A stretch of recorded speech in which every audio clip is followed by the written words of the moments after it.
You never realize how fragile your existence is until one moment causes everything to disintegrate. What was supposed to be a simple family holiday turned into a pleasant mountain hideaway.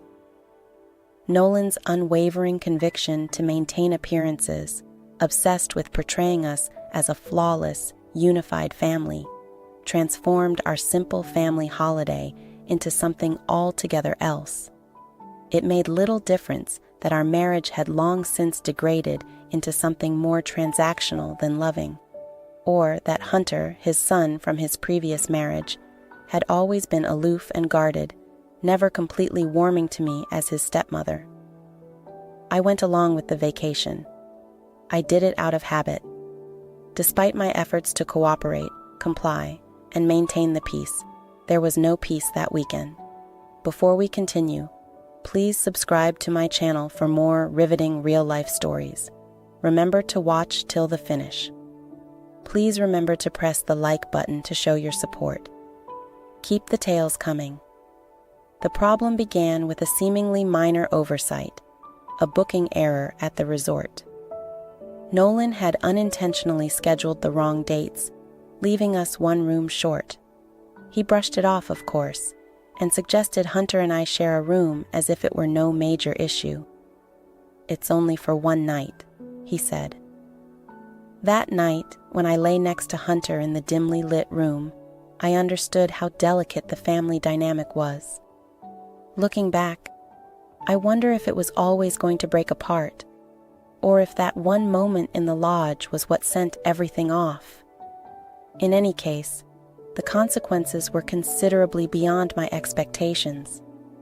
Breaking the stillness, the lodge was lengthy and silent, the type of silence that only occurs when people run out of things to say.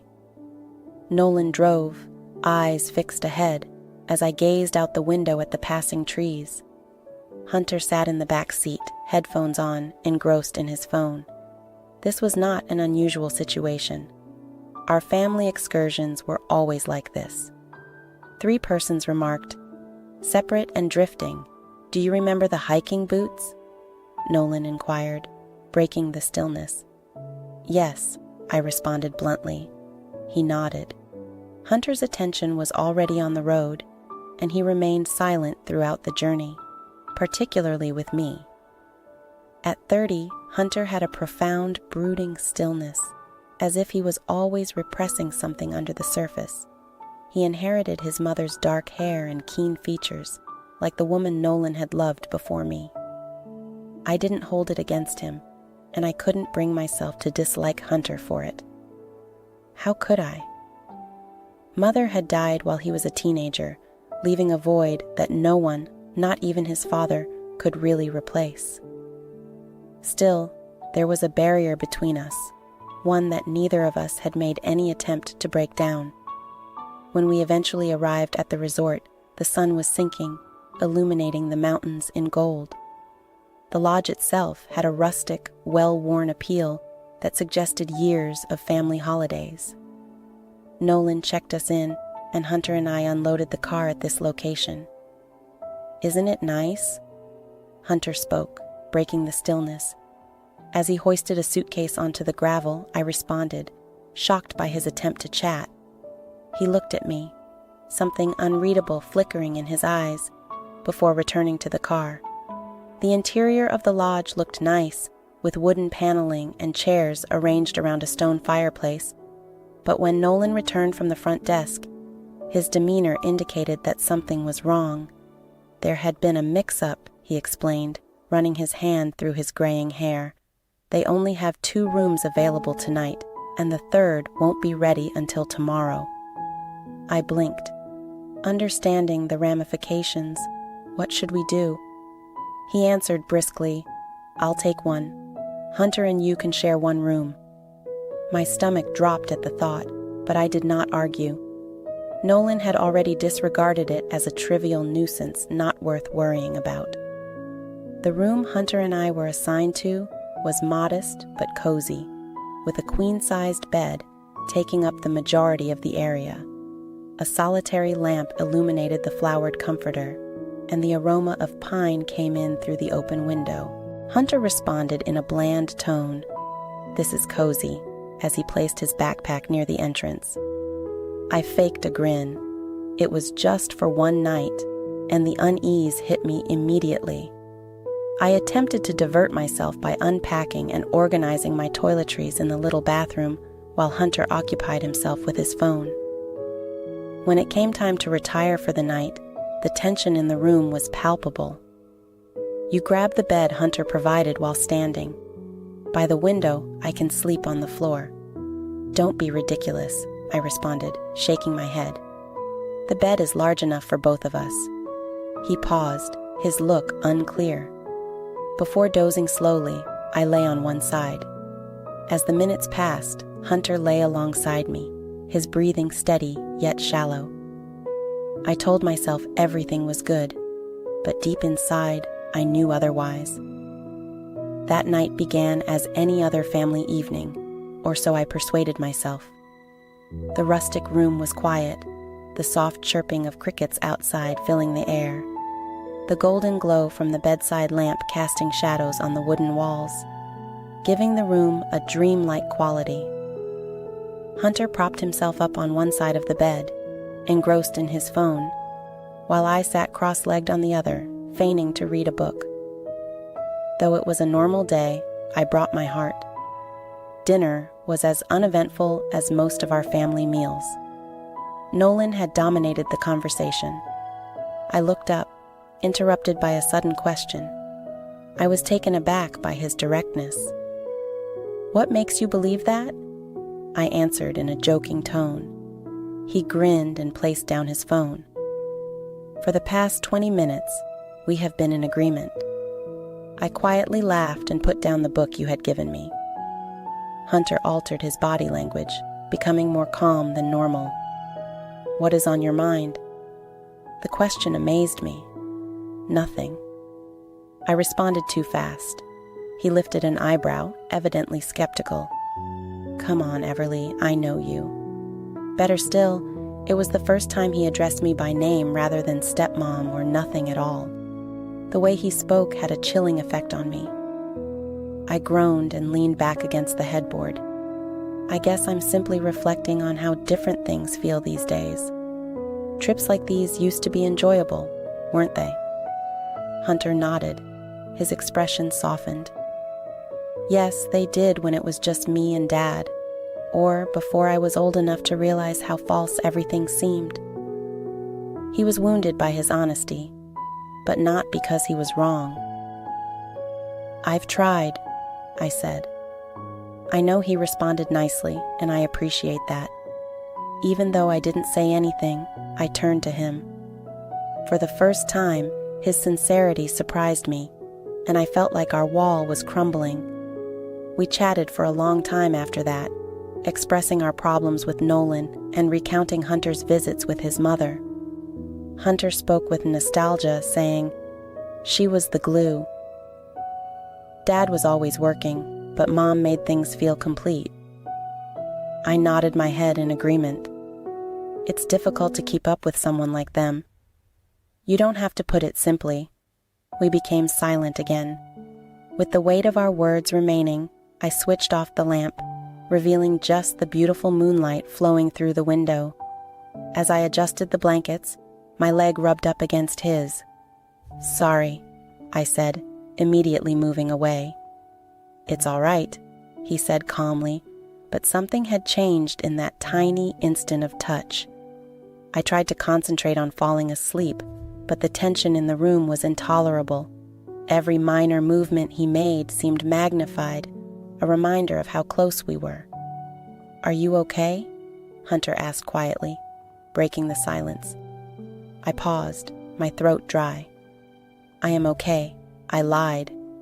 "I don't think you're him," murmured gently. Before I could answer, he moved closer. The mattress sank slightly under his weight, and Hunter and I started to speak, but our words fell flat. "Do you ever feel as if you're pretending?" He asked abruptly, his tone rough. "What do you mean?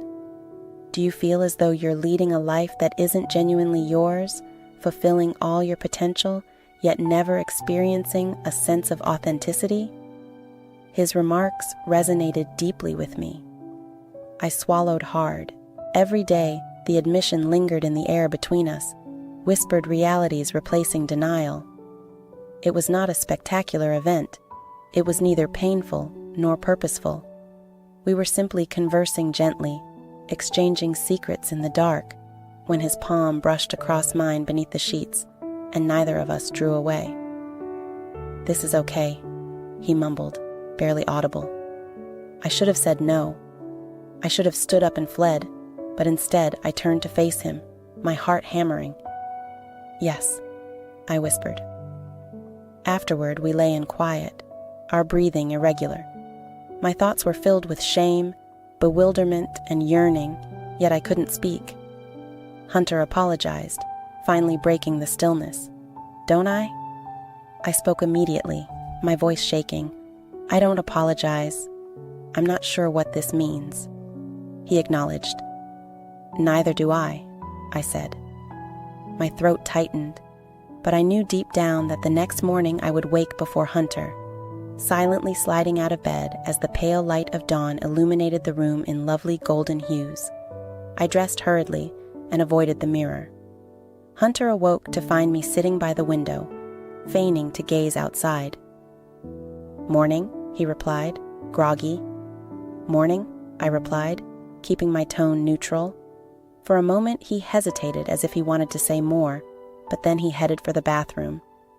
When we joined Nolan for breakfast, the tension between Hunter and me was unbearable. Nolan, oblivious as always, didn't notice a thing. He sipped his coffee casually, commenting on the weather and plans for the day, while I could feel Hunter's eyes on me, heavy and searching. I told myself it would get easier, but as the day passed, I realized straightforwardly, my hands securely clutched in my lap, my thoughts kept returning to the night before, with every detail scorched into my memory. I peered in the rearview mirror at Hunter. He appeared placid, even disinterested, but I could tell there was tightness in his jaw and the way his fingers grasped the armrest. He avoided my look, as I avoided his. When we got home, I couldn't tell if it was a relief or a punishment, and Nolan started making plans for the day, but the weight of everything stayed with me afterward. That afternoon, I found myself doing housework to distract myself, but my thoughts kept returning to Hunter, the uncertainty, the unresolved questions. What did all of this mean? Will I ever find the answers I need? The stillness in the home became worse with each passing day, and Hunter's absence seemed awful, like a heavy cloud that refused to lift. I kept expecting he'd return, would show up at the door, but each day passed with no word. Nolan remained oblivious, engrossed in his job, and ignorant of the toll the stillness was having on me. One evening, when I was sitting in the living room, my phone rang. Lauren, a friend I hadn't spoken with in a while, called. "It has been a long time since I heard from you," she said after a time, her voice laced with anxiety. "Is everything okay?" I hesitated, wondering how to react. "It's complicated," I admitted finally. Hunter went without saying where he was going or when he would return. "Has something happened?" she inquired, her voice harsh. I hesitated again, unsure what to say. "It's simply been tight," I explained. I'm attempting to keep the specifics to myself. "Uh-huh," Lauren said, apparently unconvinced. "So if you need someone to chat with, you know where to find me." "Thanks." I said something, but I'm not sure if I meant it. After hanging up, I sat in solitude. Thinking about the last time I saw Hunter, the ache of his absence was palpable, and no matter what I attempted to divert myself, my thoughts kept returning to him. I kept repeating our previous chat. In my imagination, I remember how vulnerable his eyes were as he gazed at me. I couldn't stop thinking about his question. Was it merely a mistake for you? The truth is, I had no idea. Perhaps it was just a mistake, or maybe it wasn't. There was a deeper issue that I wasn't ready to face. Hunter's absence created an awful void. Days stretched into weeks, and the stillness seemed to close in. Nolan continued as if nothing had changed. He immersed himself in his work, dismissing any mention of Hunter with a careless, "He'll be okay. He usually is, but I wasn't, and I had no idea whether Hunter was either." I found myself driving aimlessly in the afternoons, hoping to catch a glimpse of him on the street or at a cafe. I frantically examined his social media accounts, but there was no trace of him. It seemed like he'd disappeared entirely. Despite his brief and seemingly casual message, I couldn't ignore the timing. What have I done? Despite my best efforts to distract myself, the question dogged me. Then, on a Thursday evening, I discovered that Nolan had gone to a dinner meeting, leaving me alone in the home. I stumbled into Hunter's chamber while wandering from room to room. The familiar aroma of his perfume remained in the air. I sat on the side of his bed, my fingers absently tracing the surface. I looked at his desk and noticed a mound of papers stacked carelessly in one corner. I didn't intend to pry, or at least I told myself not to, but my curiosity overcame me, leading me to pick up the stack of documents and rummage through them. That's when I discovered the letter. It wasn't addressed to me, but I understood right away that it was about me. Dear Everly, I don't know how to express it. Instead of saying it aloud, I am writing it down. I hope you never read this, but if you do, I hope it explains why I can't stop thinking about you, us, and that night. I understand it was wrong, and it probably meant nothing to you, but for me, it meant everything. You make me feel noticed, as if I am more than simply a failure or letdown. You instill in me a sense of significance, and I am uncertain how to respond to this. I've tried to let it go, but I can't, and I believe that is why I have to go. I apologize if I've made things more difficult. I never intended to, but I can't. Do not remain here any longer, not like this. Take care of yourself, Everly. Always Hunter, as I read the letter. As I placed it down, my hands trembled with each syllable that sank deeper. He had gone because of me, what we had done, and how I had handled or failed to handle the situation. I should have been relieved. After all, he had left, taking with him the temptation and risk, but all I felt was a profound, throbbing emptiness that threatened to take me whole. Nolan returned home late that night, his tie unfastened and the smell of liquor on his breath. He put his briefcase beside the entrance and went directly to the kitchen, pouring himself another drink. I followed him while still having Hunter's letter in my hand. "Nolan," I began, my voice shaking. He turned to face me, looking exhausted. "What is it, Everly? I need to talk. I spoke to you," firmly gripping the document he had signed and setting down his glass. "Can it wait? I had a long day. Number it cannot wait," I stated forcefully. He frowned. Why was he crossing his arms? I paused, hesitant to tell him the whole truth, so I handed him the, "What's this?" He requested and took it. "Just read it," I murmured gently. He unfurled the paper and examined the contents, his expression changing from surprise to rage, then to something deeper. "What the hell is this?" he demanded. His voice was low and threatening. "It's from Hunter," I said quietly. "No kidding," he said, waving the letter in the air. "What does this mean exactly?" "Everly," I felt a clench in my chest as terror took hold. "Nolan, what have you done?" He raised his voice. Tears obscured my eyes as I stuttered, ringing through the kitchen, sharp and persistent. "I didn't intend for this to happen. It was a mistake," he said, his tone full of venom. "You're calling this a mistake." I could not react to him. An intense sense of anger crushed his incredulity. Nolan rushed away without saying another word. After slamming the door behind him so forcefully that the entire house seemed to shake, I slumped to the floor in the kitchen, clutching the crumpled letter in my quivering hands. I wanted to scream, weep, and run away, never to return, but my body wouldn't move. The next morning, I pushed myself to wake up, even though every step seemed like wading through quicksand, and the quiet in the house was deafening. The absence of Nolan and Hunter left a vast emptiness in their wake.